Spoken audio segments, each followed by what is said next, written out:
What's short for versatile? Did somebody say Versa? That's this week on Motoring 2006.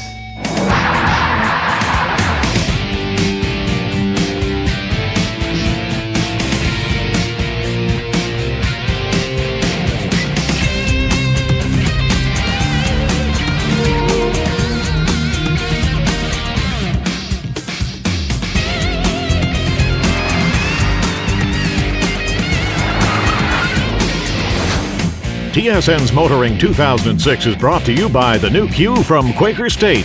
Unleash all your horses. And Michelin, a better way forward.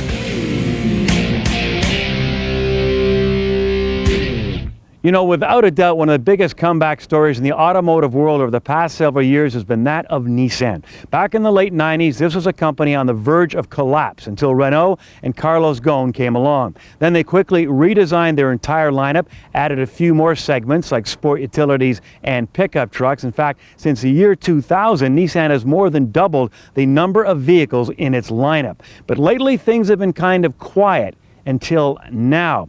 In fact, Nissan, who sells about 70,000 vehicles a year in this country, hopes to boost that total to 100,000.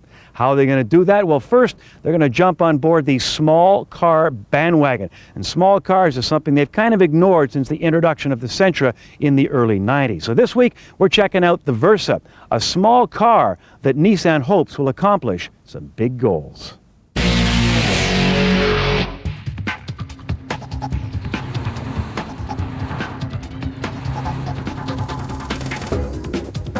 They came back with design. I mean, they went full bore with design. They came out with great looking products. The 350Z is stunning, still stunning to look at today. The Maxima, the Murano, they've won some major design awards, and they've earned it. They've earned fighting their way back.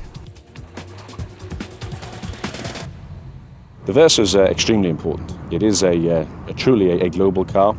It's already on sale in Japan and the Far East. It goes on sale in Europe next year. It's launched in Canada and the US this month.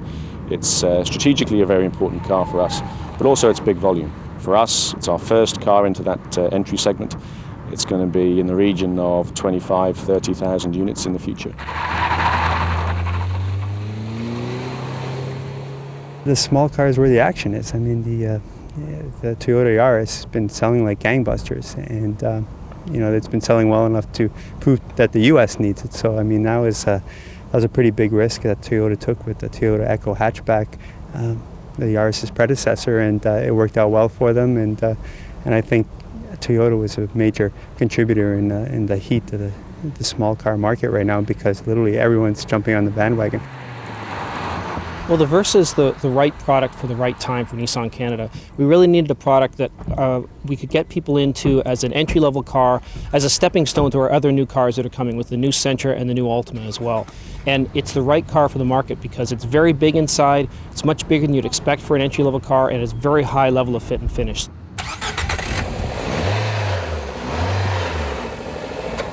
It has a large engine, a 1.8 liter, with an available CVT transmission, which is very good fuel economy and very, very smooth as well. It also has a standard 6-speed manual. No one else in this segment has a 6-speed manual. It has 122 horsepower, and again, that's best in class as well. It's very impressive. It's a big little luxury car, if you know what I mean. It's a bigger wheelbase than an Infiniti Q45, which is surprising, and but it feels like it. It takes the bumps, controls them really smoothly, and it really does feel like a little luxury car. It has steering wheel controls for the radio, which is a big favorite of mine, and no other small car, subcompact car offers that. I mean, this car has cruise control, which you can't get in a Yaris and in a lot of other small cars. So I think it's little things like that buyers can appreciate about it. The styling, we wanted to have a very tall car and very wide as well, to have as much space inside as we could, but we also wanted the car to have a very emotional styling. And the front end is very much like a Murano, very round, but short in the back end and square on the side, so it has lots of space on the interior. The engine is the most powerful one in the segment. Through the CVT, you don't quite feel as much as you might through the 6-speed. We'll hopefully drive that soon. It drives really nicely. It's a solid feel on the road. I think it lacks a little bit of the fun to drive quotient that you look for, but I think for most buyers, it's going to be what they're looking for in a small car. Usually an entry-level car is kind of a tin can, kind of a small, boxy car that is a lot of compromises. This car has no compromises on the inside. You can really live with this car day to day for long drives as well as short drives. And we really think we got a leg up on the competition in that area. Future for Canada, Nissan, very strong. We've just come off the back of a period where we perhaps have had a famine of new products over the last 6 months. But over the next 6 months, we move into very much a feast of new products. I'm very optimistic. From a very personal perspective, I think it's great timing to arrive and launch a car like Versa. It's a wonderful opportunity. Would you take this tire out on the highway? There's a lot you don't know about tires, and it might not be your fault. More later on Kenzie's Corner.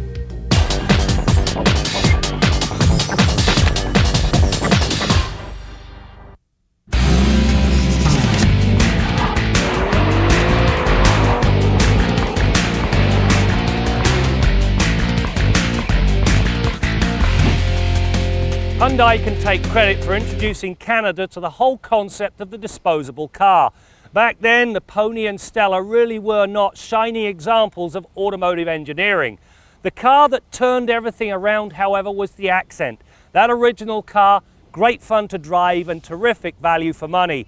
This week on Test Drive, we take a look at the latest version of the Accent.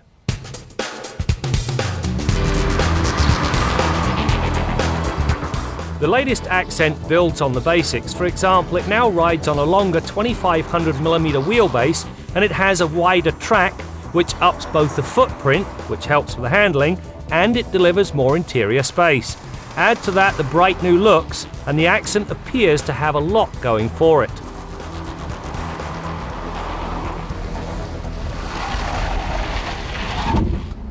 Now, as you can see, this thing's got anti-lock brakes, which is a good thing. However, in order to get them, well, be prepared to dig deep. To move from the base Accent GS up to this fully loaded premium model, it'll cost you $3,200.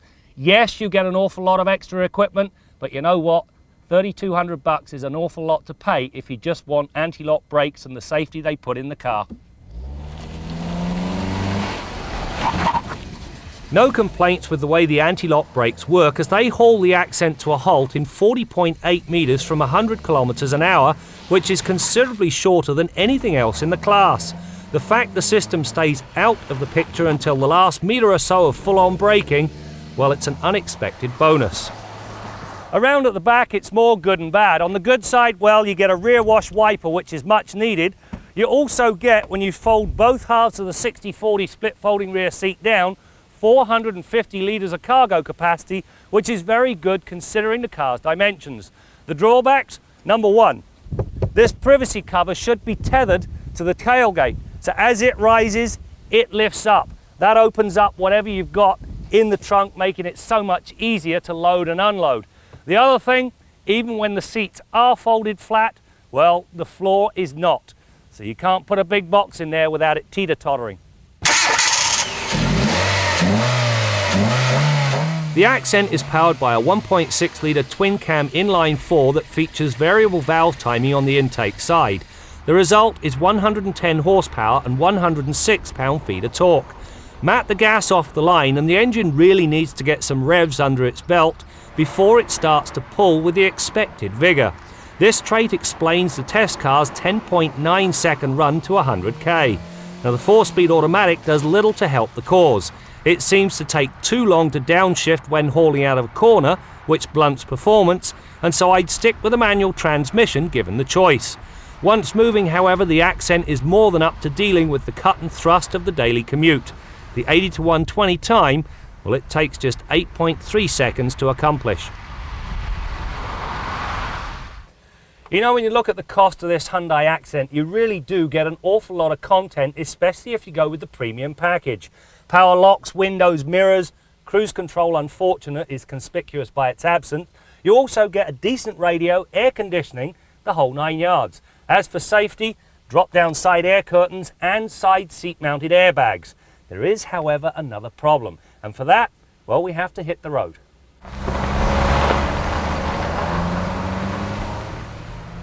You know, it's too bad Hyundai didn't fashion the horn after the engine. You hear it loud and clear most of the time.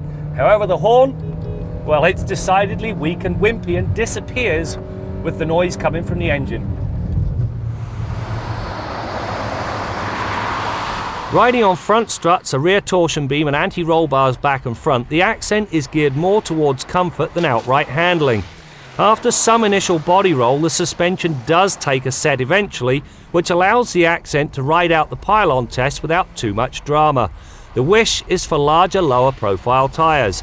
This would not only firm up the handling because of the lower profile, it would sharpen up the response to steering input. As it stands, it does not take much to induce understeer when the Accent is shod with its stock 185/65 R14 tyres. You know, if you're in the market for affordable transportation, the base Accent, which will set you back about $13,500 plus the government's bit, represents an awful lot of car for the money. Indeed, it's surprisingly drivable. However, if you want a car like this, equipped with the premium package, you're going to have to increase your budget to the tune of 20+%.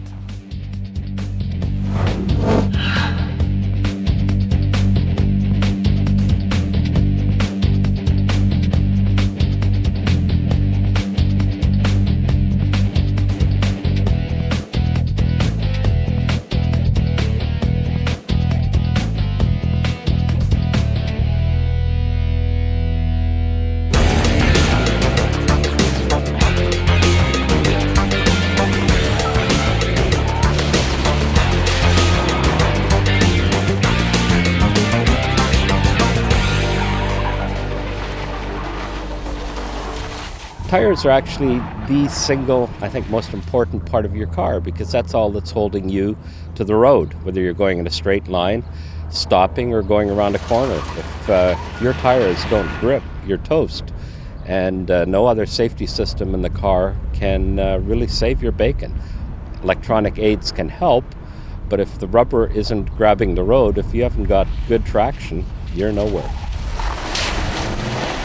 Most OE fitments on cars, that's original equipment tires, are pretty mediocre. They're chosen for their cost, their stiffness, for good fuel economy, and they're not really chosen with the end consumer in mind. So after you wear those out and trade them in on something that is half decent, you'd be amazed at how much better your car will stop, turn, and ride.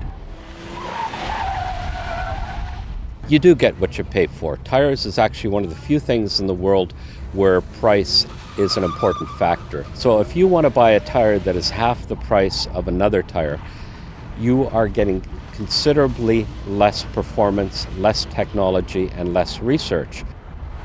There have been instances now of tire retailers buying container loads of tires overseas and just shipping them here. Tires that have strange names that you've never heard of, but are being marketed as good as a Michelin, and they obviously are not. One of the key things the consumer has to do is, if in doubt, look at the tire. It has to have a DOT number on it. And the DOT number, the letters DOT, Department of Transport, are always in raised lettering. And behind that, there will be a series of 8 to 12 digits, alphanumeric, and that will tell you that the tire was tested and approved for sale in North America, and the alphanumeric stuff will tell you when it was manufactured and that it's legit. If you see the DOT number scratched or etched into the tire, that is not a legit DOT number.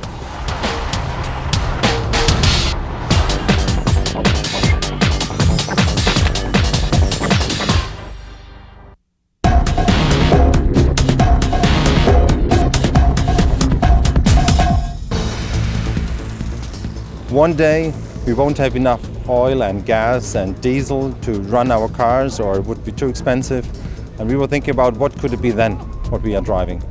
And to give it an image, we designed Oscar. It's battery electric, it runs on electric energy that we produce from renewable sources today already. We have designed the battery that the autonomy is up to 300 kilometers. We could extend it more, but it wouldn't make sense because usually we drive less. and the speed is limited to 130 kilometers per hour. And you can recharge it overnight or at work or quickly charge it. It's very fun to drive. It's very fast and it's very flexible and very easy maneuverable. It's very short and narrow and it's fun. We will definitely see it one day. As I said, if we don't have enough oil and gas one day or we can't afford it anymore, then we will see it. And if you compare it to other technologies such as fuel cells, just the physics gives us a factor of 3 from the energy. We are better than a fuel cell.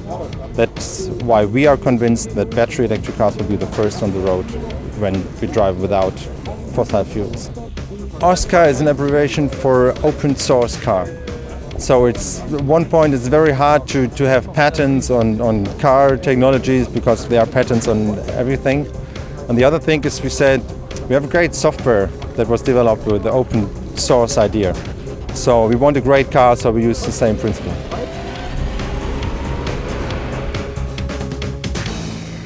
This week, we've been checking out the new Nissan Versa. First introduced as a hatchback. Later this year, they're going to introduce a sports package that Nissan promises will be very cool, along with a sedan. Now, as we mentioned earlier, the small car market is hot these days. Sure, rising fuel prices has something to do with that, but you know, historically in this country, 50% of all vehicles sold are either compact or entry level. In fact, Nissan thinks the Versa may make up between 25 and 30% of all the company's sales. All right, let's head to the Quaker State Garage and join Bill Gardner.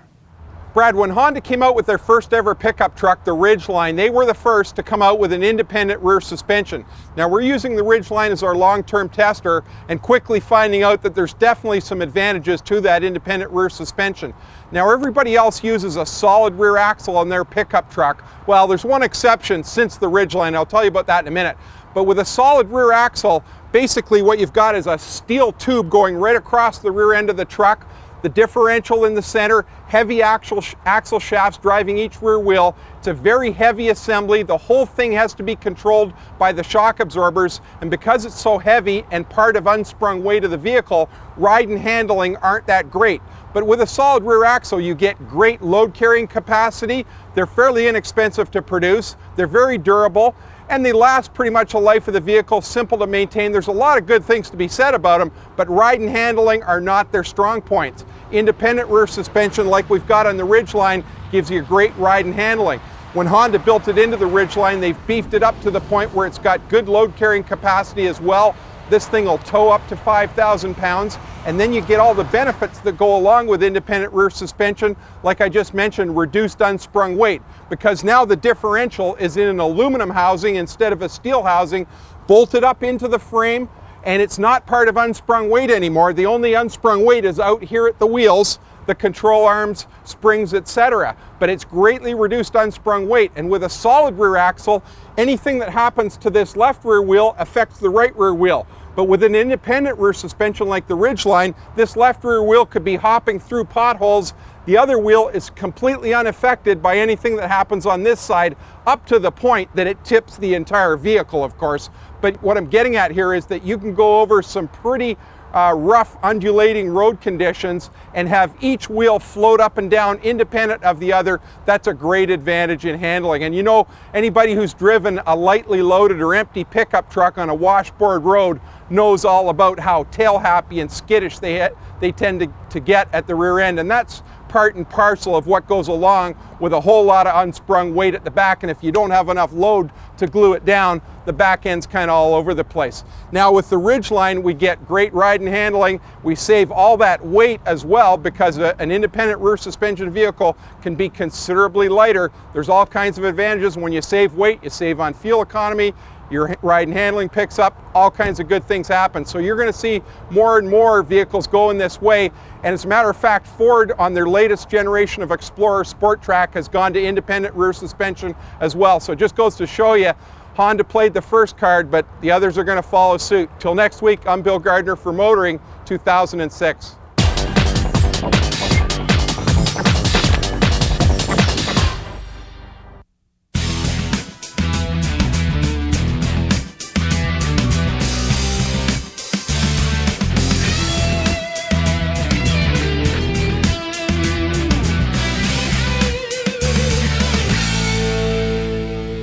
earlier in the season, we ran a segment from the Michelin Proving Grounds in South Carolina where, among other things, we learned, somewhat to our surprise, that if you're in the situation where you have to buy some tires for your car, you can only afford 2 new ones, the best ones should go on the back wheels. Doesn't matter if it's a front-wheel drive car, rear-wheel drive car, 4-wheel drive car, the best rubber should be on the back. Why? Because in a situation where the car might lose control, you want that back end to be stable. If the back end loses control, then the car starts to spin. God knows where you're going to end up. Yet an acquaintance of ours was in that very situation recently. He went to a major retailer of tires in this country, and the technician said, no, the best tires have to go on the front because it's a front-wheel drive car. And the guy said, well, no, we learned this at Michelin, they should go on the back. And he said, no, I can't do that. He brought a supervisor in. They argued about it. The supervisor said, okay, we'll put them on the back, but you got to sign this waiver absolving us of any responsibility if something goes wrong. Well, what's going on here? These people are in the tire business, and yet the tire experts, the guy who makes the tires, the people who talk to the car companies all the time about what the tire performance should be, they're telling them something completely different. This is something that could affect your life. And then you start to think, well, what about engine electronics? What about all the rest of the stuff in cars these days? Who knows what's going on? Are the people in the service industry not keeping up with what's going on with the technology? I don't know the answer to that. If you want to know what's going on, I think the best thing I can do to tell you is keep watching our show. I'm Jim Kenzie. Few final thoughts on the new Nissan Versa. You know, the company is selling this vehicle as a small car on the outside and a large car on the inside. I got to agree, plenty of room inside both front and back, although I keep the numbers down to 4. As for the drivability, I did not get a chance to drive the 6-speed manual. As for the automatic, well, I'm a big fan of the CVT transmission, but this one was a little noisy. Once you got up to speed, though, things were quiet, and as I mentioned, it's got the comfort of a larger vehicle. Graham will have a much closer look on a future program. Make sure you join us for that as we continue to bring you more stories about cars and the people who drive them. This is the first time I can say this truthfully, that I believe that a lot of our product is better than most of our competitors, and it's a great feeling. TSN's Motoring 2006 has been brought to you by the new Q from Quaker State. Unleash all your horses. And Michelin, a better way forward.